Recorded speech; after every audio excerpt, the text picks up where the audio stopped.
In this video, we will discuss about liquidity ratio and its formulas. First, what is liquidity ratio?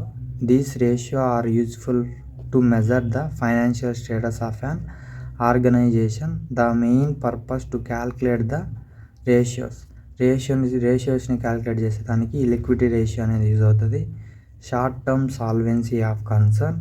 These ratio helps to management to make the decisions about the maintained level of current assets and current liabilities. ఇది దేన్ని manage చేస్తుంది అంటే దీన్ని manage చేసి decision తీసుకుంటుంది. అంటే దేని మీద అంటే కరెంట్ అసెట్స్ అంటే ఏంది, ఆస్తులు. అదే లయబిలిటీస్ అంటే అప్పులు. అంటే ఆస్తుల మీద అప్పుల మీద ఆ రెండు దాంట్లో మెయింటైన్ చేస్తూ అండ్ మేనేజ్ చేస్తూ డెసిషన్ తీసుకునే దాన్నే లిక్విడిటీ రేషియో అంటాం. ఫార్ములాస్ వచ్చేసి మనకి కరెంట్ రేషియో అంటే current assets by current liabilities, current ఆస్తులు బై కరెంట్ అప్పులు. లిక్విడిటీ రేషియో అంటే quick assets by current liabilities. ఇది formula, quick assets by current liabilities. ఓకేనా. కరెంట్ లయబిలిటీస్, కరెంట్ అసెట్స్ అంటే cash in hand. Current assets అనేది ఎలా find out చేయాలి?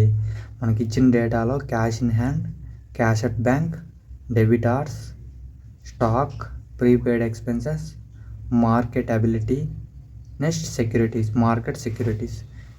Cash in hand, next cash at bank, stock,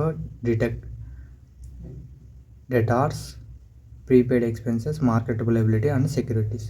ఇది మనకు current assets అనేది current ఆస్తులు ఫైండ్ అవుట్ చేసేదానికి ఇవన్నీ వచ్చేసి మనకు టర్మ్స్ అనమాట. ఈ టర్మ్స్ మనం ఎక్కడ ఉన్నా ఇవన్నీ సమ్ చేస్తే మనకు కరెంట్ అసెట్స్ అనేది వస్తుంది. నెక్స్ట్ కరెంట్ లయబిలిటీస్, అప్పులు ఫైండ్ అవుట్ చేసేదానికి creditors, bank over draft, out standing expenses. ఇవన్నీ సమ్ చేస్తే మనకు కరెంట్ లయబిలిటీస్ వస్తాయి. Next quick assets, current assets minus stock plus prepaid expenses. ఇది ఫార్ములా అనమాట. Current assets minus stock plus prepaid expenses. ఇది మనకు ఫార్ములా.